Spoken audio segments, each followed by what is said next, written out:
તમે કઈ રીતે વિચાર આવ્યો કે ભાઈ મારે આ ફિલ્ડમાં જવું છે અને તમારી શરૂઆતની સફર કેવી હતી? એકચ્યુઅલી નાનપણથી જ મને આ બાબતે રુચિ તો હતી જ, બટ પછી ત્યારે મારા હસબન્ડે મને એક જ વસ્તુ કીધી કે તું આજનો દિવસ છે આજે જ વિચારી લેજે. મારી વિચારોની આખી દિશા એમણે આ પાકેલી. કેવી રીતે વિચાર આવ્યો કે ભાઈ મારે આ કરવું છે? ક્યારે પ્લાનિંગ કર્યું? એજ્યુકેશન આપવું નથી, શિક્ષણ આપવું નથી, પણ એક વ્યક્તિત્વનું ઘડતર કરવું બહુ જ મહત્વનું છે. જે મારો પોતાનો લોગો છે, Shri Vidya Niketan tagline is learn with fun. બાળકો સાથે રહેવાનું, બાળકોને એજ્યુકેટ કરવાનું, એજ્યુકેશન ફિલ્ડમાં આવવાનો વિચાર કેવી રીતે આવ્યો? કારણ કે બાળકો સાથે કામ કરવાની મજા આવે તમને. એમની જે ઇનોસન્સ છે, ભારતનું ભાવિ જે છે એ આજના બાળકો જ છે. 3 વિદ્યાર્થીઓથી તમે શરૂઆત કરી, તો ક્યારે એવો વિચાર આવ્યો કે ભાઈ હવે તો 10, 15, 50 વિદ્યાર્થીઓ થયા, આપણે ક્યારે ટોપ ઉપર પહોંચીશું? સ્ટ્રગલ ઘણી આવી, પણ ક્યારે એવો વિચાર ના આવ્યો કે હું ગીવ અપ કરી દઉં. જે તમે એક ટ્રસ્ટી તરીકે કયા ચેન્જીસ તમે લાવવા માંગો છો? અમારી સ્કૂલ સ્ટુડન્ટ્સ માટે એક હેપીએસ્ટ પ્લેસ બને. લર્ન વિથ ફન, હસતા હસતા એજ્યુકેશન લે, નહીં કે ભાર સાથે એજ્યુકેશન લે. બાળકને સારી રીતે સમજી શકે એ માટે માતા પિતાનો શું રોલ હોવો જોઈએ અને કેવી રીતે સમજી શકાય? જ્યારે તમે તમારા બાળકને ખુદ પડવા દેશો, ખુદ ઊભા થવા દેશો, ઠોકર લાગવા દેશો, લાગશે, વાગશે, તમને પણ તકલીફ થશે, પણ થવા દો. હા, એની પાછળ તમે ઊભા રહો. શું તમારા જીવનમાં કોઈ એવા માર્ગદર્શક રહ્યા કે જેમણે તમને આમ સાચો ગાઈડન્સ આપ્યું, સાચું માર્ગદર્શન આપ્યું કે બેટા તું આ કર, હું તારી સાથે છું, સપોર્ટમાં છું? આવું કોઈ વ્યક્તિત્વ કોઈ? જો હું તમને સાચું કહું તો તમે માર્ગદર્શક ગણી લો, મારા મિત્ર ગણી લો, મારા ગુરુ ગણી લો, એ મારા માટે.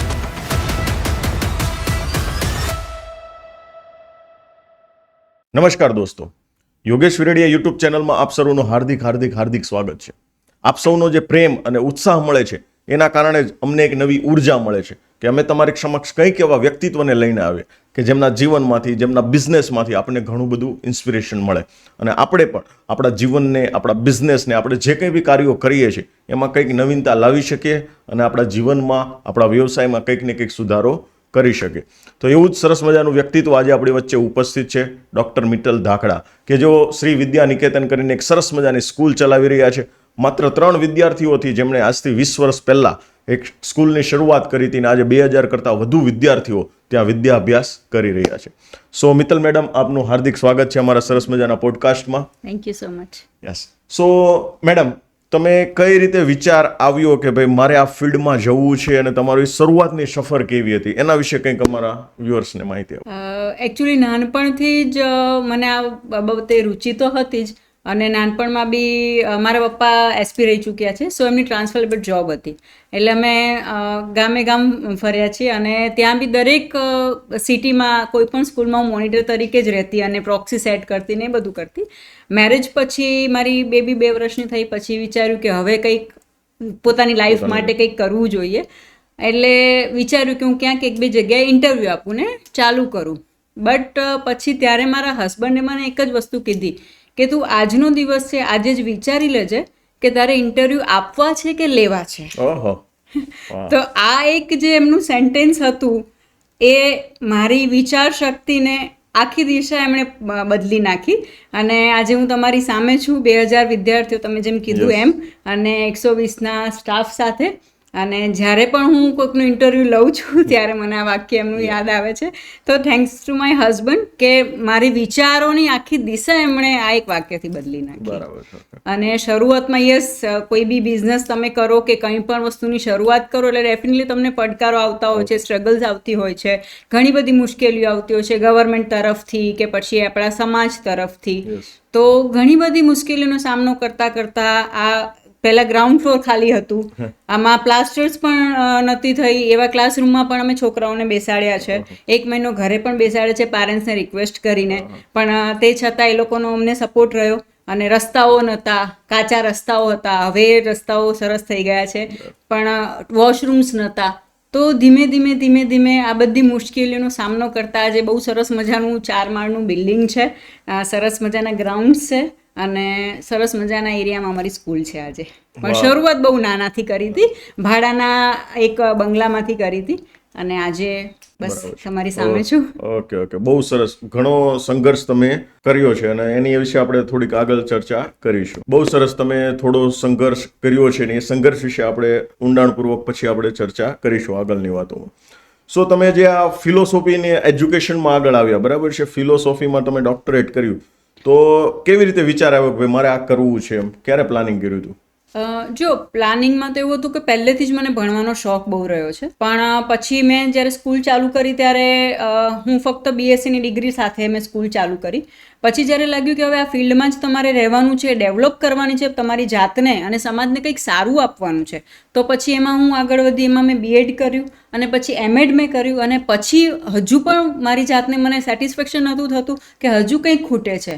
તો એ જાણવાની જે જિજ્ઞાસા મને હતી કે શિક્ષણ જગતમાં એક વસ્તુ હજુ પણ કંઈક આપણે શું નવીનતા લાવી શકીએ, શું બાળકો માટે એવું કરી શકીએ કે ભાર વગરનું શિક્ષણ આપણે એમને આપી શકીએ, તો એના માટે આ ડિગ્રીમાં જઈ અને શીખવાનું બહુ જ ઇમ્પોર્ટન્ટ હતું. સો મેં પછી વિચાર્યું કે હવે આ એક સ્ટેપ હજુ વધારે આમાં હું આગળ વધી અને વિચારું તો ડેફિનેટલી એના માટે થઈને મને પ્રેરણા થઈ કે હવે હું ડૉક્ટરેટ ડિગ્રી એજ્યુકેશન ફિલ્ડમાં લઉં. અને એ લીધા પછી ખરેખર એવું થયું કે આ એક માત્ર શિક્ષણ એટલે ખાલી એજ્યુકેશન આપવું નથી, શિક્ષણ આપવું નથી, પણ એક વ્યક્તિત્વનું ઘડતર કરવું બહુ જ મહત્વનું છે. તો એ બધું મને આમાં ડેફિનેટલી બહુ સરસ રીતે શીખવા મળ્યું. બરાબર. મતલબમાં વ્યક્તિથી લઈ અને વ્યક્તિત્વ સુધીની સફર છે તમારી સ્કૂલ કરાવે છે. Yes yes definitely yes. અને તમારા બાળકોને તમે કંઈક સારું અને નવું આપી શકો એના માટે તમે અભ્યાસ કર્યો. યસ, ભાર વગરનું શિક્ષણ, જે મારો પોતાનો લોગો છે, learn with fun. Shri Vidyaniketan tagline is learn with fun. વાહ ભાઈ વાહ, ધેટ્સ ગ્રેટ. સો તમે આ શિક્ષણ ફિલ્ડમાં આવવાનું જ કેમ પસંદ કર્યું? એમ તમે કોઈ પણ ફિલ્ડમાં જઈ શકતા હતા, પણ બાળકો સાથે રહેવાનું, બાળકોને એજ્યુકેટ કરવાનું, એજ્યુકેશન ફિલ્ડમાં આવવાનો વિચાર કેવી રીતે આવ્યો? કારણ કે બાળકો સાથે કામ કરવાની મજા આવે તમને, એમની જે ઇનોસન્સ છે. અને આમ આપણે વિચારીએ કે ભારતનું ભાવિ જે છે એ આજના બાળકો જ છે. એ આપણે જો ભારત એક એવા મજબૂત હાથો બનાવીને એમાં સોંપવામાં આવે તો એનાથી વધારે સારું કાર્ય કોઈ હોય જ ના શકે.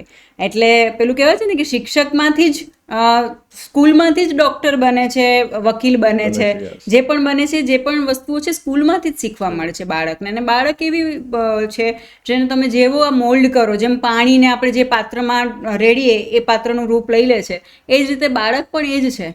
એટલે એમની સાથે કામ કરવાની એક વધારે મજા આવે છે અને એમને કંઈક સારું આપણે ભવિષ્યમાં બનાવી શકીએ એમની કારકિર્દી, તો એનાથી મોટું તો પુણ્યનું કામ શું હોઈ શકે? Yes definitely. વાહ ભાઈ વાહ. સો તમારા જીવનમાં કોઈ એવા માર્ગદર્શક રહ્યા કે જેમણે તમને આમ સાચો ગાઈડન્સ આપ્યું, સાચું માર્ગદર્શન આપ્યું કે બેટા તું આ કર, હું તારી સાથે છું, સપોર્ટમાં છું, આવું કોઈ વ્યક્તિત્વ કોઈ? જો હું તમને સાચું કહું તો તમે માર્ગદર્શક ગણી લો, મારા મિત્ર ગણી લો, મારા ગુરુ ગણી લો, એ મારા માટે હસબન્ડ છે. મારા હસબન્ડ, મેં તમને જેમ આગળ પણ તમને એ જ કીધું કે એમનું આ એક સેન્ટેન્સ મારી આખી આજે લાઈફને ચેન્જ કરી દીધું છે. તો મારા માટે હંમેશા મારા ગુરુ તરીકે મારા હસબન્ડ જ રહ્યા છે. તો અને ડગલે ને પગલે મારી સાથે રહ્યા છે. તો અને ઓબ્વિયસલી મમ્મી પપ્પા, પેરેન્ટ્સ જે આપણા ફેમિલી મેમ્બર્સ, એમનો સપોર્ટ સહકાર તો હોય જ. બટ સૌથી મોટો શ્રેય જો હું કોઈને આપું તો મારા હસબન્ડને. Okay okay. મતલબમાં શરૂઆતના દિવસોમાં તમે જ્યારે સંઘર્ષ કરી રહ્યા હતા, બરાબર છે, કે 3 વિદ્યાર્થીઓથી તમે શરૂઆત કરી, તો ક્યારે એવો વિચાર આવ્યો કે ભાઈ હવે તો 10, 15, 50 વિદ્યાર્થીઓ થયા, આપણે ક્યારે ટોપ ઉપર પહોંચીશું અને ચાલો ને હવે બીજું કંઈક અપનાવીએ, આવો કોઈ વિચાર આવ્યો તો ખરો? ના, એવો ક્યારેય વિચાર નથી આવ્યો, કારણ કે હું ઓલવેઝ પોઝિટિવિટીમાં માનું છું અને મહેનતમાં માનું છું. તો સ્ટ્રગલ ઘણી આવી. યસ. અને વાપી કે તમે વલસાડ કે ગુજરાત ક્યાંય પણ લઈ લો તો આજે સ્કૂલો તમે જે રીતે જોઈ રહ્યા છો એ રીતે ગલીએ ગલીએ સ્કૂલો છે. તો એટલી બધી કોમ્પિટિશન્સ પણ આવી અને ઘણી બધી સ્ટ્રગલ્સ પણ આવી, પણ ક્યારે એવો વિચાર ના આવ્યો કે હું ગીવ અપ કરી દઉં. Okay good. મતલબમાં તમે આમ લાગેલા રહ્યા કે નહીં ભાઈ કરવું છે તો આજે? યસ કરવું છે. હવે સ્ટાર્ટ કર્યું છે તો એને હું એક લેવલે પહોંચાડીને જ રહીશ. અને એમાં મારા પછી જેમ જેમ લોગ જુડતે ગયે, કારવા બનતા ગયા, એટલે એમાં મારા બધા સ્ટાફ મેમ્બર્સ ધીમે ધીમે જોડાઈ ગયા અને એ લોકોએ બી પોતાની જ સ્કૂલ સમજીને મહેનત કરી આજે. અને એ બધા જ આજે લગભગ જ્યારથી જોડાય છે ત્યારથી મારી સાથે જ છે, મારી સંસ્થા સાથે જ છે. એ બધાને આજે લગભગ 20, 15 વર્ષ, 17 વર્ષ જેવું થઈ ગયું છે. સો એ લોકો પણ એક પોતાની જાતને આખી આમાં ડૂબાડી દીધી છે મારી સંસ્થામાં. બરાબર. સો ક્યારેય ગીવ અપ કરવાનું તો વિચાર સુદ્ધા નથી આવ્યો. મતલબમાં તમારી ટીમ જ એટલી પાવરફુલ છે કે ભાઈ યસ, તમને ખુદને એક મોટિવેશન મળે છે કે આ લોકો જો આટલી મહેનત કરતા હોય તો મારે તો આની કરતા 10 ગણી મહેનત કરવી યસ પડશે. યસ યસ એટલે એ લોકોનું ઓલવેઝ મને એ લોકો એક માં તરીકે લેતા હોય છે. તો જો એક એ પદવી આપણને આપી છે તો એને ડેફિનેટલી નિભાવવી તો પડે જ. અને સ્ત્રી એક શક્તિ છે તો ગીવઅપ તો કઈ રીતે કરી શકે. શકાય, yes. અને ડેફિનેટલી પરિવારનો સપોર્ટ, Yes. સો એ બધું જ તમને ઓલવેઝ બૂસ્ટ કરતું રહે છે. Okay. તમે 2004માં શ્રી વિદ્યા નિકેતન સ્કૂલની સ્થાપના કરી અને એક ડિરેક્ટર તરીકે પોતાની ભૂમિકા તમે નિભાવી, તો ત્યારે તમે શું વિઝન જોયું હતું અને આજે તમે એક ટ્રસ્ટી તરીકે કયા કયા ચેન્જીસ તમે લાવવા માંગો છો? સૌથી પહેલાં તો ભાર વગરનું ભણતર જે આજે દરેક જગ્યાએ આપણે વાંચી રહ્યા છીએ. અને મારો ઓલવેઝ એક જ વિચાર રહ્યો છે કે સ્કૂલ છે ને બાળકોનું ફેવરેટ પ્લેસ હોવી જોઈએ, એ લોકોની મનપસંદીદા જગ્યા હોવી જોઈએ અને એ લોકોની હેપીએસ્ટ પ્લેસ હોવી જોઈએ. તો ઓલવેઝ હું એવું ઈચ્છું છું કે અમારી સ્કૂલ સ્ટુડન્ટ્સ માટે એક હેપીએસ્ટ પ્લેસ બને. જ્યારે પણ એ લોકોને ક્વેશ્ચન પૂછવામાં આવે કે તમારી હેપીએસ્ટ પ્લેસ કઈ છે, ત્યારે એ લોકોના માટે સ્કૂલનું નામ આવવું જોઈએ. બરાબર. તો એના માટે અમે એક્ઝામ ફ્રી એજ્યુકેશન વિચારી રહ્યા છીએ આગળ આવનારા વર્ષોમાં, કે અત્યારે પણ આપણે ભારતીય સંસ્કૃતિને અનુલક્ષીને અમે ઘણા બધા ચેન્જીસ લાવીએ છીએ કે એ લોકો લર્ન વિથ ફન, યસ, હસતા હસતા એજ્યુકેશન લે, નહીં કે ભાર સાથે એજ્યુકેશન લે. તો બસ આ જ બધા વિઝન છે કે અમારે એ લોકોને રિલેક્સ થઈને એક મનપસંદીદા એ લોકોની જગ્યા સ્કૂલને બનાવી અને એ લોકોને અમારે એજ્યુકેશન પૂરું પાડવું છે, એ લોકોની મનગમતા રુચિ સાથે, મનગમતા સબ્જેક્ટ સાથે. બરાબર છે. મતલબમાં કે જે વિદ્યાર્થીઓ ભણે છે એના ઉપર કોઈ ભાર ન હોવો જોઈએ, એમ રિલેક્સ સાથે એમ. રિલેક્સ, યસ યસ, કોઈ ભાર નહીં કે મારે આ ડિગ્રી લેવાની જ છે, કે મારા એક્ઝામમાં આટલા માર્ક્સ આવવા જ જોઈએ, કે મારે આ કરવાનું જ છે, એવું કોઈ વસ્તુ એ લોકોના મગજમાં ન હોવી જોઈએ. નહીં તો શું છે કે આપણે જ્યારે ભણતા હતા ને ત્યારે સવાલ પૂછવામાં આવતો કે ભાઈ બેટા તને કેવી સ્કૂલ ગમે, તો કે બંધ.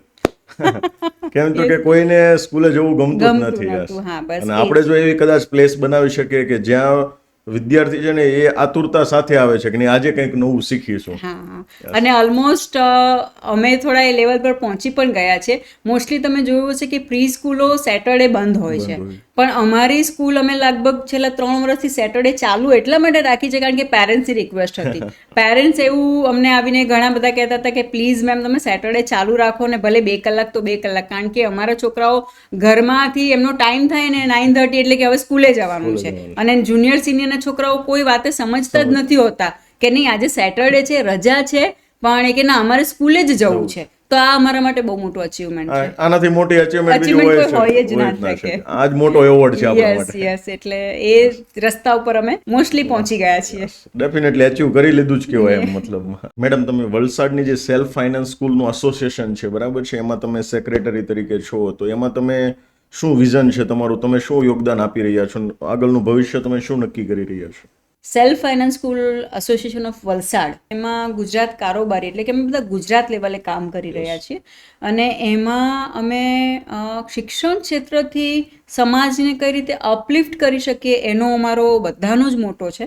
અને હમણાં જસ્ટ અમે રિસેન્ટલી 5 ઓગસ્ટે રેકોર્ડ બ્રેક વૃક્ષારોપણ કાર્યક્રમ કર્યું ગુજરાત લેવલની બધી જ સ્કૂલોએ, પ્રાઇવેટ સ્કૂલોએ. તો આ રીતની પ્રવૃત્તિઓ કરીને અને શિક્ષણમાં આવતી તકલીફો સામે લડીને અમે આ એક એસોસિએશન અમારું છે જે અમે શિક્ષણ ક્ષેત્રને લઈને અપલિફ્ટ કઈ રીતે આપણે સમાજને કરી શકીએ અને ભારતના ભાવિને પાવરફુલ કઈ રીતે બનાવી શકીએ એ અમે અત્યારે બધા પ્રયત્નો કરી રહ્યા છીએ. વાહ ભાઈ વાહ. મતલબમાં એક વિઝન સાથે તમારું એસોસિએશનમાં કામ થઈ રહ્યું છે. Yes yes. સો મેડમ, અત્યાર સુધીમાં તમે લગભગ 20 વર્ષ આ શૈક્ષણિક ફિલ્ડમાં તમે સફળતાપૂર્વક કમ્પ્લીટ કર્યા, તો ઓબ્વિયસ છે કે તમને ઘણા બધા એવોર્ડ પણ મળ્યા હશે, બરાબર છે? તો એમાંથી કયો એવોર્ડ છે એના વિશે વિસ્તૃતમાં ચર્ચા અમારા વ્યુઅર્સ સાથે કરવા માંગો છો? કયો એવોર્ડ તમારા માટે ખાસ છે? હા, અવોર્ડ્સ તો ઘણા બધા મળ્યા અને અવોર્ડ્સ મળે એટલે જવાબદારીઓ તમારી વધતી હોય છે. બટ ડેફિનેટલી એ બધા જ એવોર્ડમાં મને સુપર વુમનનો જે એવોર્ડ મળ્યો એ મારા દિલની બહુ નજીક છે.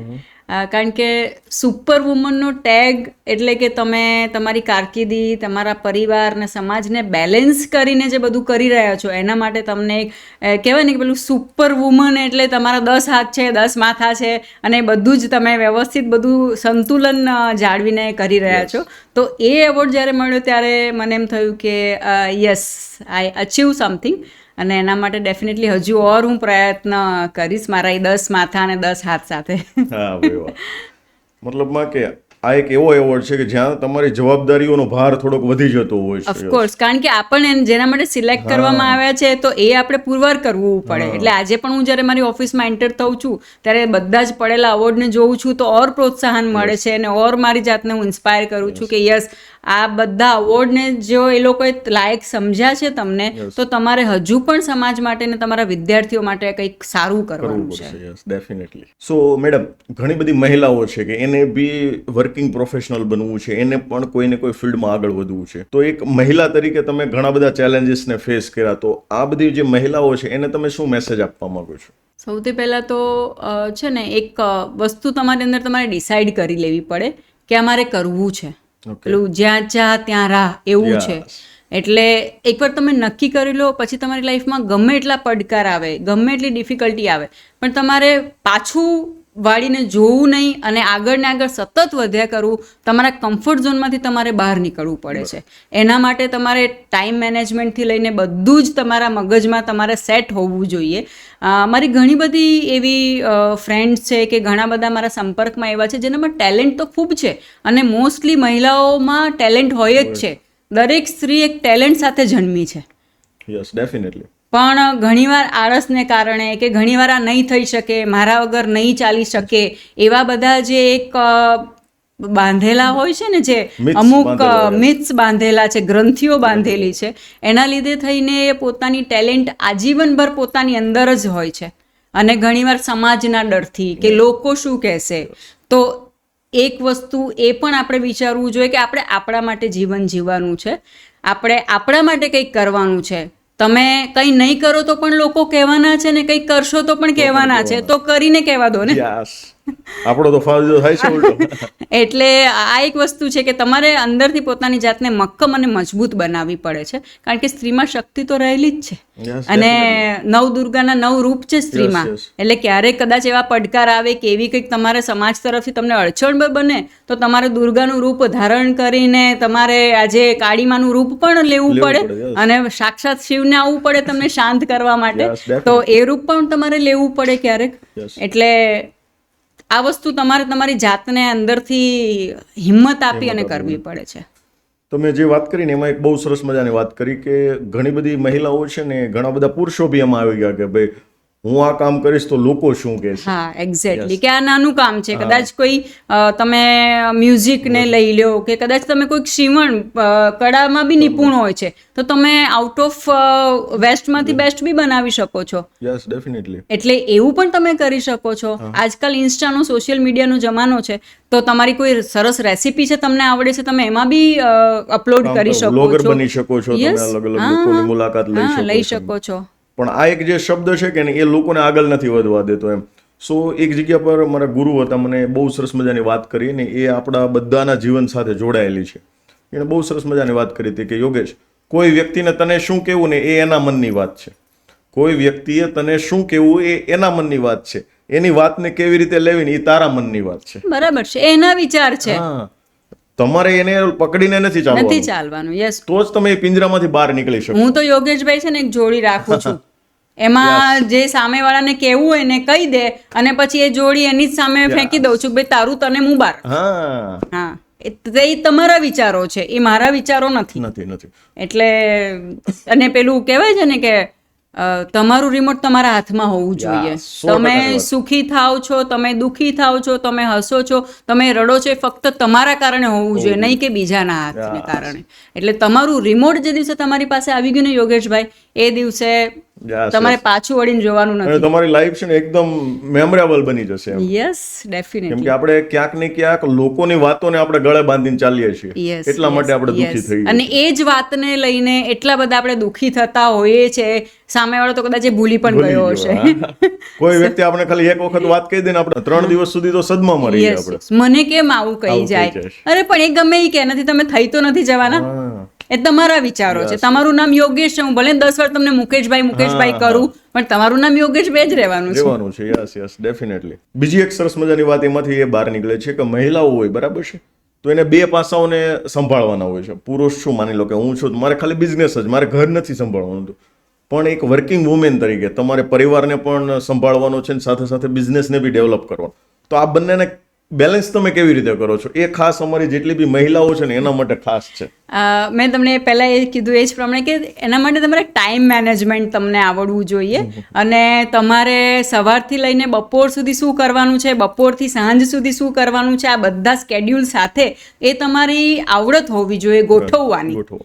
એટલે એ ટાઈમ મેનેજમેન્ટ બહુ જ જરૂરી છે એમાં. એટલે એ મેનેજમેન્ટ સ્કિલ જે છે એને તમારે અંદરથી ડેવલપ કરવી પડે. અને મેં તમને કીધું એમ કમ્ફર્ટ ઝોનમાંથી તમારે નીકળવું પડશે કે આજે ફોર એક્ઝામ્પલ તમારી સ્કૂલમાં 9 વાગે પ્રોગ્રામ છે તો તમે રૂટીનમાં જે 7 વાગે કરતા હોય તમારે સવારે 5 વાગે કરવું પડશે. ડેફિનેટલી. સાંજે તમારો કોઈ પ્રોગ્રામ છે, તમારે સોશિયલ પેલામાં જવાનું છે કે કોઈ એન્યુઅલ ફંક્શનમાં તમારે જવાનું છે કે આઉટ ઓફ સ્ટેશન જવાનું છે, તો એ પ્રમાણે તમારે 2 દિવસ અગાઉ તૈયારીઓ કરવી પડતી હોય છે. પણ એ માટે તમારે મહેનત કરવી પડતી હોય છે અને તમારી આળસને ખંખેરી કમ્ફર્ટ ઝોનમાંથી બહાર આવી અને એ વસ્તુ તમે કરો તો બહુ ઇઝી વસ્તુ છે, બહુ જ ઇઝી છે. અને ડેફિનેટલી એમાં પરિવારનો સપોર્ટ હોય. હવે મારી દીકરી છે તો એ ક્યારે મોટી થઈ ગઈ મને ખ્યાલ જ ના આવ્યો, કારણ કે પોતે જ પોતાનું બધું કરી લેતી હતી કે ના મમ્મીને કામ હોય છે તો, અને મારા હસબન્ડ છે કે મારા ઇનલોઝ છે કે બધા જ છે, એ બધા જ મને ખૂબ સપોર્ટ કર્યો. અને તમે એકવાર શરૂઆત કરો તો બધા સપોર્ટ કરવાના જ છે ડેફિનેટલી. તમે સારા કામે છો, તમે સારી રીતે આગળ વધી રહ્યા છો તો એમાં તમારો પરિવાર તમને ડેફિનેટલી સપોર્ટ કરશે. એટલે ગ્રંથિ બાંધીને જે ચાલે છે ને કે જો હું કદાચ આમ કરીશ તો આ લોકોને નહીં ગમે કે મને સપોર્ટ નહીં કરે, તો એ ગ્રંથિ આપણે દૂર કરવાની જરૂર છે. તમે કરી તો જુઓ. Yes definitely. સો આમાં હજુ વધારે થોડુંક ડીપમાં જવું છે તો કે આજની જે યુવતીઓ છે કે જેની ઉંમર આપણે 21 વર્ષથી લઈને 26-27 વચ્ચેની આપણે ગણી શકીએ છીએ, બરાબર છે, કે જેમના મેરેજ નથી થયા, સગાઈ બાકી છે, બરાબર છે.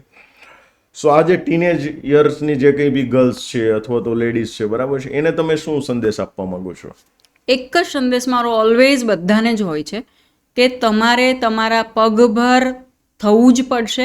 તમારે કોઈ પર ડિપેન્ડ રહેવાની જરૂર નથી. એના માટે તમારે અત્યારે કદાચ 5-10 વર્ષ પોતાની જાતને આપવા પડે. તમારે તમારી જાતને ઇન્સ્ટાથી દૂર રાખવું પડે, FBથી દૂર રાખવું પડે, પાર્ટીઓથી દૂર રાખવું પડે, ફ્રેન્ડ્સથી દૂર રાખવું પડે તો રાખો, પણ તમારી જાતને એટલી સક્ષમ બનાવો કે આજે તમારે કાલ ઉઠીને તમે સાસરે પણ ક્યાંય જાઓ તો બી કોઈની સામે તમારે હાથ તમારે ફેલાવવા ના પડે કે આ સાડી મને ગમી છે, મને લઈ આપો.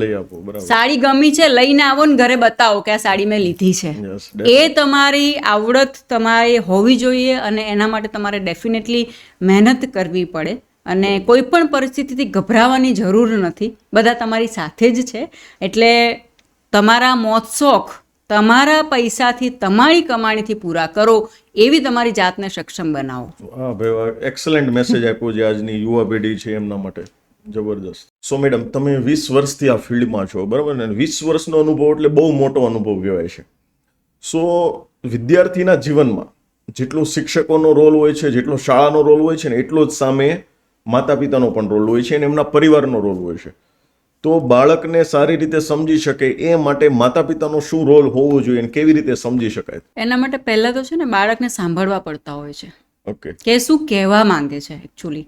ઘણીવાર માતા પિતા છે ને પોતાના જ વિચારો બાળકો ઉપર અપનાવી લેતા હોય છે કે આણે આવું જ કરવું જોઈએ અને આણે આવું કર્યું, એનું પાછળનું કારણ આ જ હોઈ શકે.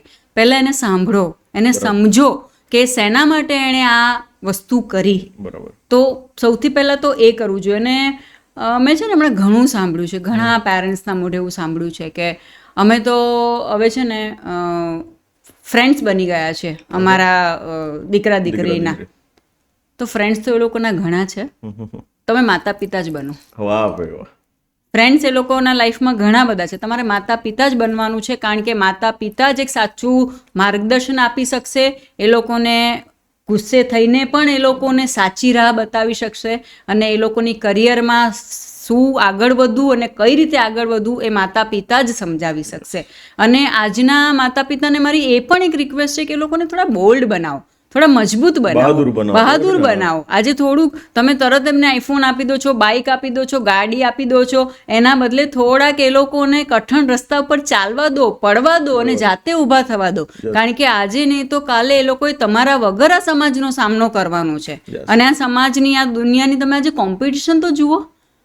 જેવા તેવાનું કામ જ નથી, જેવા તેવા નબળા વિચારો કે જેવા તેવા નબળા કમજોર વ્યક્તિત્વનું કામ જ નથી. એટલે આ ત્યારે બનશે જ્યારે તમે તમારા બાળકને ખુદ પડવા દેશો, ખુદ ઊભા થવા દેશો, ઠોકર લાગવા દેશો.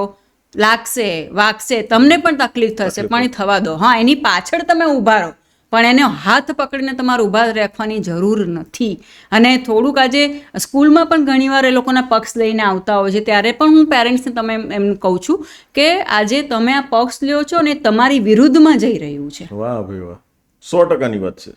આજે તમે સ્કૂલમાં ટીચર કંઈક એમને સમજાવે છે, કદાચ સમજાવવા માટે કે એમને ડિસિપ્લિન શીખવાડવા માટે કે સંસ્કાર આપવા માટે કદાચ ઊંચા અવાજે કહે છે કે કંઈક પનિશમેન્ટ આપે છે, તો તમારે એને સ્વીકારીને બાળકને સમજાવવું જોઈએ કે ટીચર બરાબર છે. Right. આજકાલ તમે જોયું હશે કે આજકાલ ઘણા બધા કિસ્સાઓ તમે બી સાંભળ્યા હશે, તમે તો સોશિયલ મીડિયામાં આટલા એક્ટિવ છો કે આજે કમ્પ્લેનો લઈને ટીચર્સ પાસે આવી જાય છે, સોશિયલ મીડિયામાં અપલોડ કરી દે છે કે આજે શિક્ષકે આ કર્યું. હા, ડેફિનેટલી કંઈ ખોટું થયું તો તમે જઈને પગલાં લઈ જ શકો છો, પણ પહેલાં જાણો, સમજો અને જુઓ. Yes. કારણ કે આ બધું તમારી વિરુદ્ધમાં જઈ રહ્યું છે.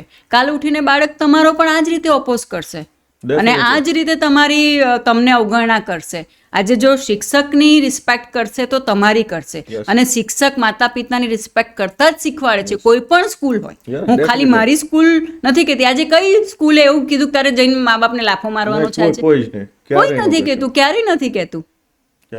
એટલે તમે સ્કૂલને સપોર્ટ કરો, ટીચર્સને સપોર્ટ કરો. ડેફિનેટલી. અને મા બાપ તરીકે આજે તમે એને સાચી વસ્તુ સમજાવો. કદાચ એ ખોટું હોય તો એને તમે અટકાવો. આજકાલના મા બાપ એને અટકાવતા ના પાડતા ડરે છે, કારણ કે જે આપણે કિસ્સાઓ અમુક સાંભળ્યા છે, એકને એક છોકરા હોય ના પાડે, મોબાઈલ ના પાડે, હા, કઈ પગલું ભરી દેશે તો. પણ તમે સંસ્કાર જ એવા આપો ને કે આજે એને ખ્યાલ હોય કે ના, મારા મા બાપ છે મને સારા માટે કહે છે. ભલે થોડીક વાર દુઃખ લાગે, પણ તમારે કહેવાની ફરજ છે. તમારે તમારા બાળકોથી ડરવાની જરૂર નથી. ડેફિનેટલી.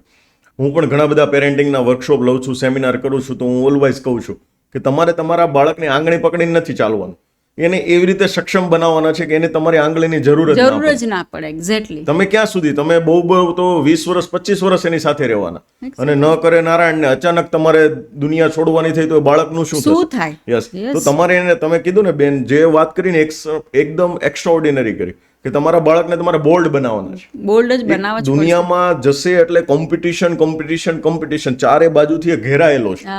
જો એનું માઇન્ડસેટ નહીં હોય, જો એની માનસિકતા નહીં હોય ને, તો એને બહુ જ ખરાબ પરિણામ ભોગવવા માટે તૈયાર રહેવાનું. યસ. અને દેખાદેખી આજકાલ બહુ વધી રહી છે. યુવા પેઢી જે તરફ આગળ વધી રહી છે. આજે તમે નેટફ્લિક્સના જમાનામાં, પ્રાઇમના જમાનામાં, ઇન્સ્ટાના જમાનામાં તમે જોઈ રહ્યા છો કે એનું અનુકરણ કરી રહ્યા છે, પણ એના માટે એ લોકોને પૈસા મળે છે. આજે કોઈ ગુટખા ખાતી વ્યક્તિ બતાવે છે, આજે કોઈ ફિલ્મ સ્ટાર, તો એને એના માટે પૈસા મળે છે. તમારે એ આચરણ કરીને તમારી બોડી તમારે નથી બગાડવાનું. આજે યુવા પેઢી છો, તમે ભારતનું ભાવિ છો. આજે તમારા માટે શું સારું છે, શું ખોટું છે, તમને ખબર હોવી જોઈએ.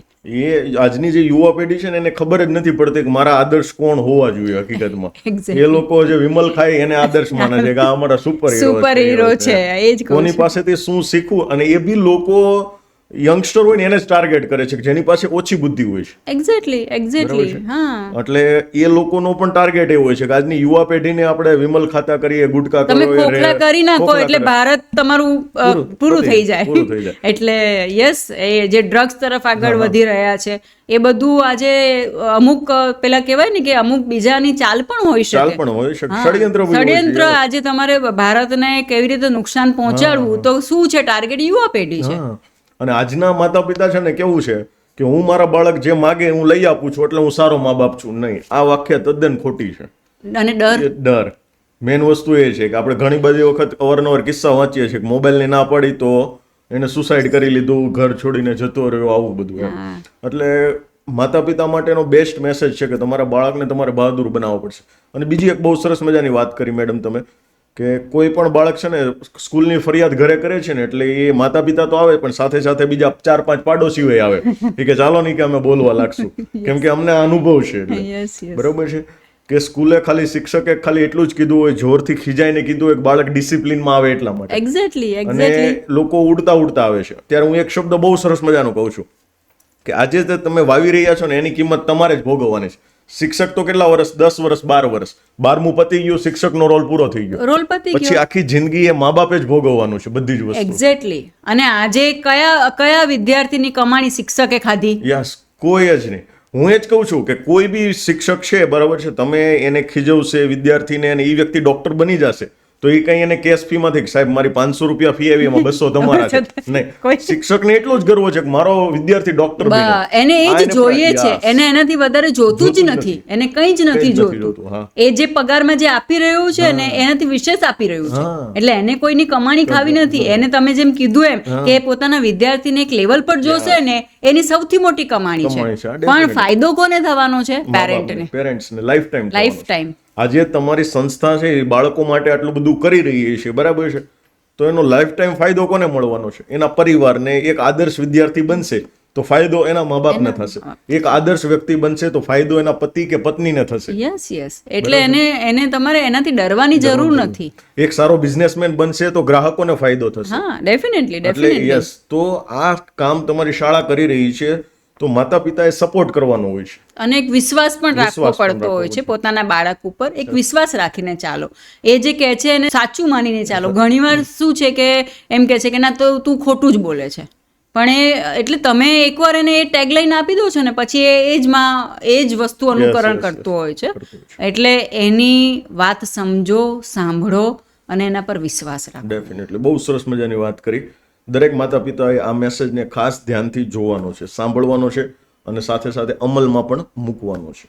દરેક બાળક છે 1 થી 10 ધોરણ તો કોમન છે કે બધા ભણતા જ હોય છે. 10 ધોરણ પછી થોડીક સમસ્યા આવે છે કે મારે કઈ ફિલ્ડમાં જવું, અને 12 ધોરણ પછી પાછી મોટી સમસ્યા આવે કે આવડી બધી મોટી ફિલ્ડ છે, એમાં કઈ જગ્યા પર જવું. તો તમારા 20 વર્ષના અનુભવ મુજબ આ જેટલા બી વિદ્યાર્થીઓ છે કરિયર સિલેક્શનમાં બહુ જ અટવાય છે. કેવી રીતે ડિસિઝન લે છે? તો કે મામાના છોકરાએ આઈટીમાં લીધું તો મારે એ લેવાનું છે, ફઈના છોકરાએ આ એરોનોટિકલમાં ગયા તો મારે જવાનું છે, ફલાણાનો છોકરો એમ્બ્રોઇડરીમાં ગયો 20 લાખ રૂપિયા કમાય છે વર્ષના તો મારે એ જવું છે. તો કયા એવા બાબતો છે કે જેનાથી વિદ્યાર્થીએ કરિયર પસંદગીમાં ધ્યાનમાં રાખવા જેવી બાબતો છે? બહુ જ સરસ ક્વેશ્ચન છે તમારો, કારણ કે સાચી વાત છે, બહુ અટવાય છે. સ્ટુડન્ટ્સ બહુ અટવાય છે કે હવે અમે શું કરીએ. 5 વર્ષ પછી એને ખબર પડે હું તો આ રોંગ ફિલ્ડમાં છે, અમારે નહોતું કરવાનું. પણ અત્યારે શું છે કે એ લોકો ફ્રેન્ડ્સના પ્રભાવમાં આવીને તમે જેમ કીધું એમ કે આણે આ કર્યું છે એટલે મારે કરવાનું છે, પણ એ ન કરતા તમારી રુચિ શેમાં છે, તમને શેમાં ઇન્ટરેસ્ટ છે, એ તમે એકદમ સાચા દિલથી વિચારો, મગજથી વિચારો અને ખુલ્લેઆમ એની ચર્ચા કરો. તમારા મા બાપ સાથે કરો, તમારા શિક્ષક સાથે કરો કે મને મેથ્સ નથી ફાવતું તો નથી ફાવતું, મને ગુજરાતી ફાવે છે, મને હિન્દી ફાવે છે, મને લેંગ્વેજમાં જવું છે, તો તમે એમાં પણ ઘણી બધી ફિલ્ડ છે આજે. એમાં તમે BA કરીને, BEd કરીને, MEd કરીને, ડોક્ટરેટ થઈને બી તમે એ ફિલ્ડમાં આગળ તમે એકદમ વધી શકો છો, કરિયર બનાવી શકો છો. જરૂરી નથી કે તમારે ડોક્ટર જ થવું કે એન્જિનિયર જ થવું કે વકીલ જ થવું. ઘણા બધા એવા ફિલ્ડ છે આજકાલ તો કે તમારા મનગમતા ફિલ્ડ છે અને એમાં અંદર જઈ અને તમે ડેફિનેટલી તમારું કરિયર બનાવીને ભાવિ ઉજ્જવળ કરી જ શકો છો. કોઈ પણ વસ્તુ નાની કે મોટી નથી હોતી, પણ તમને ગમતી હોવી જોઈએ, તમને એના માટે પ્રેમ હોવો જોઈએ. આજે ફોર એક્ઝામ્પલ જો હું મારું ઉદાહરણ લઉં તો સ્કૂલના કામમાં તમે મને કદાચ અડધી રાત્રે પણ કહો ને કે આજે સ્કૂલમાં અત્યારે 2 વાગે રાત્રે આ વસ્તુ થઈ છે ને, તો હું કંઈ પણ વિચાર કર્યા વગર દોડીને જઈશ. હું એમાં થાકતી જ નથી. આજે 24 કલાક તો હું 24 કલાક કામ કરી શકું છું. કેમ? કારણ કે મને એ કામથી પ્રેમ છે, મને એમાં ઇન્ટરેસ્ટ છે. આજે વગર ઇન્ટરેસ્ટનું કામ તમારી પાસે કેટલું કરાવી શકીશું આપણે? ન કરાવી શકો. આજે કોકને મેથ્સ નથી ફાવતું, તમે મારી મર્ચન્ટને કેટલું મેથ્સ ભણાવી શકશો? નહીં ભણાવી શકો. એટલે મા બાપે પણ એ સમજવાનું છે કે તમારા બાળકની રુચિ શેમાં છે, એટલે એની મનપસંદીદા સબ્જેક્ટ સિલેક્ટ કરો અને એમાં આગળ વધો. બહુ સરસ મજાનો મેસેજ આપ્યો કે બાળકને શેમાં રુચિ છે, નહીં કે આજુબાજુના લોકો શું કહે છે. યસ. પેલું આપણે જે 3 Idiot મૂવીમાં જે બહુ સરસ મેસેજ આપ્યો જ છે. ડેફિનેટલી. સો મેડમ, તમારા જીવનમાં કયો એવો ક્ષણ આવ્યો અત્યાર સુધીમાં, કઈ એવી મોમેન્ટ આવી કે જેણે તમને સૌથી વધારે ભાવુક કરી દીધા હોય? આવી કોઈ મોમેન્ટ? એવી તો ઘણી બધી આવી, પણ તે છતાં એક જે ક્ષણ હતી મારા માટે, હું ટ્રાવેલિંગ કરી રહી હતી અને મેં એક બહુ સુંદર મજાનું કેફે જોયું. બહુ જ એટ્રેક્ટિવ અને બહુ જ બ્યુટિફુલ હતું. એટલે just I want to visit that cafe. When I entered અને હું એમાં બેઠી અને મેં ઓર્ડર આપ્યો, ત્યારે એક યંગ બોય જે ત્યાંનો ઓનર છે એ આવીને મારા પગે લાગીને મને એમણે ક્વેશ્ચન કર્યો કે મેડમ મને ઓળખ્યો તમે? ત્યારે મારા ફેસના ભાવથી એણે જાણી લીધું કે મેડમ ઓળખી નથી શક્યા મને. એટલે એમણે કીધું કે મેડમ તમારી લાઈફમાં તો અમારા જેવા ઘણા વિદ્યાર્થીઓ આવતા હશે, એટલે તમે ડેફિનેટલી મને નહીં ઓળખી શકો, પણ નર્સરીથી 12th સુધી હું તમારી સ્કૂલમાં ભણ્યો છું અને તમારા સપોર્ટને કારણે દુબઈ જઈને મેં હોટલ મેનેજમેન્ટનો કોર્સ કર્યો અને આજે શિક્ષકોએ આપેલી તાલીમ અને તમારા સપોર્ટથી અને સ્કૂલના એન્વાયરમેન્ટથી ને સંસ્કારથી આજે જે તમે અમને શીખ્યું છે કે પોતાના પગભર થવું અને કંઈ પણ તમે કરો એમાં ખૂબ જ મહેનત કરીને આગળ વધો, તો એ આજે આ મેં એક નાનકડો પ્રયત્ન કર્યો છે અને એ દિવસે મને એમ થઈ ગયું કે અમારી મહેનત સફળ થઈ ગઈ. કે અને આવા જ્યારે ઘણા બધા વિદ્યાર્થીઓ મારી સામે આવતા હોય છે કંઈક બનીને અમને કહેવા અને અમારા આશીર્વાદ લેવા, ત્યારે અમને ખરેખર એમ થાય છે કે અમે સફળતા મેળવી લીધી અને ભગવાને આપણને ચોક્કસ એક રાઈટ ફિલ્ડમાં મોકલા. યસ, કે એમનું કરિયર આપણે બનાવી શકીએ. ડેફિનેટલી. સો આજે પોડકાસ્ટ છે ને એ તમારા ટીમ મેમ્બર છે, તમારા સ્કૂલના સ્ટાફ છે, તમારા પ્રિન્સિપલ છે, સુપરવાઇઝર છે, શિક્ષકો છે, આ બધા જોઈ રહ્યા છે. સો આ તબક્કે એક સરસ મજાનો મેસેજ આપવો હોય એ સૌને, તો તમે શું આપશો? બસ એ જ કે દરેક પરિસ્થિતિમાં તમારે પોઝિટિવ રહેવું જોઈએ અને તમારે હિંમત ના હારવી જોઈએ અને ક્યારેય પાછા વાળીને તમારે જોવાની જરૂર નથી કે પાસ્ટમાં મારી સાથે આ થયું, મેં આટલી બધી સ્ટ્રગલ કરી અને મને આવી તકલીફો પડી, લોકોએ મને આ રીતનું બધું અડચણો ઊભી કરી. એ બધું કરવા કરતાં એક પોઝિટિવ માઇન્ડસેટ રાખી અને તમે આગળ વધો અને સમાજ માટે, તમારા પરિવાર માટે, તમારી પોતાની જાત માટે જીવો અને તમને મનગમતું કરો. વાહ ભાઈ વાહ, બહુ સરસ. નેક્સ્ટ મારો ક્વેશ્ચન એ છે કે દરેક વ્યક્તિ માટે સફળતાની વ્યાખ્યા અલગ અલગ હોય છે. કોઈ એમ કે મને ઘણા બધા પૈસા મળે તો એ મારા માટે સફળતા છે, ઘણા બધા એમ કે મને પદ મળે, મોટું લોકો મને માન સન્માન આપે તો આ મારા માટે સફળતા છે. તો તમારા માટે સફળતાનો અર્થ શું છે? તમને લોકો દિલથી પ્રેમ કરે ને એ સફળતા. ઓહો, વાહ ભાઈ વાહ. અને તમને એક માં તરીકે બોલાવે, કે તમારો સ્ટાફ મેમ્બર છે કે પેરેન્ટ છે કે સ્ટુડન્ટ આવીને તમને એમ કહી જાય કે આજે અમે જે પણ કંઈ છીએ, કે આજે અમે જીવી રહ્યા છીએ તો તમારા લીધે છે, એ સૌથી મોટી સફળતા. ડેફિનેટલી, બહુ સરસ. સો બહુ સરસ પોડકાસ્ટ રહ્યો અને આજે મને બી ઘણું બધું શીખવા મળ્યું તમારે 20 વર્ષની જર્નીમાંથી. સો હવે આપણે એક સરસ મજાના રેપિડ ફાયર તરફ આગળ વધવું છે, ત્યારે મેડમ હું તમને અમુક ક્વેશ્ચન્સ પૂછવા માંગુ છું. એનો તમારે જેટલો ઝડપથી આન્સર આપો એટલે ઝડપથી આન્સર તમારે આપવાનો છે. તમે આજ સુધી જે કંઈ બી વાંચેલું છે એમાંથી સૌથી પ્રેરણાદાયક પુસ્તક તમારા માટે કયું છે? The power of positivity. The power of positivity, very good. બાળકોમાં તમે કઈ વાત સૌથી વધુ નોટિસ કરો છો? ઇનોસન્સ, નિર્દોષતા. વાહ ભાઈ વાહ. જો તમારું જીવન એક ફિલ્મ હોત તો એનું ટાઇટલ શું હોત? સપનાથી સફળતા સુધી. વાહ, જોરદાર. તમારું કોઈ પણ મનપસંદ કોટ્સ અથવા તો મોટિવેશન લાઈન કઈ છે? Always B positive. Always B positive, great. તમે 20 વર્ષથી શિક્ષણ ફિલ્ડમાં છો ને ગુજરાત સરકાર એક દિવસ માટે તમને એજ્યુકેશન મિનિસ્ટર બનાવે છે, તો તમે કયા બદલાવ કરવા માંગો છો? 12 વાગ્યાનું ભણતર ને 8મા ધોરણ સુધી પરીક્ષાઓ કેન્સલ કરવા માંગુ છું. વાહ ભાઈ વાહ, સરસ. સફળતા અને શાંતિ, આ બેમાંથી તમારા માટે શેનું મહત્વ વધારે છે? શાંતિ, કારણ કે શાંતિ હશે તો તમે સફળતાનો આનંદ માણી શકશો. ગ્રેટ. સો મેડમ, એક એવી પળ કે જેને તમે ક્યારે ભૂલી ના શકો? મારા હસબન્ડે જ્યારે મને કીધું કે આઈ પ્રાઉડ ઓફ યુ અને આ તું જ કરી શકે. એક ફંક્શન હતું અને એમાં મને સ્પીકર તરીકે બોલાવી હતી અને સોશિયલ મીડિયા પર એ જ્યારે અપલોડ થયું ને મારા હસબન્ડે જોયું અને એમણે બધાની વચમાં જ્યારે કીધું કે આઈ એમ પ્રાઉડ ઓફ યુ, એ ક્ષણ હું ક્યારેય ભૂલી નહીં શકું. આખી દુનિયા માટે તમારું એક જીવન સંદેશ હોય તો એ શું હશે? તમારું રિમોટ તમારા હાથમાં રાખો અને તમને મનગમતું કરો, લોકોને નુકસાન પહોંચાડ્યા વગર આનંદથી જિંદગી જીવો. સો બહુ સરસ મજાની વાત કરી તમે અને સરસ મજાનો પોડકાસ્ટ રહ્યો. ઘણા બધા મેસેજ તમે શિક્ષણ જગતને આપ્યા, પેરેન્ટ્સને આપ્યા, બાળકોને આપ્યા, વર્કિંગ વુમેનને આપ્યા. સો તમે તમારો બહુમૂલ્ય સમય અમારા વ્યુઅર્સ માટે આપ્યો એ બદલ આપનો દિલથી આભાર. Thank you very much. Thank you so much. Thank you.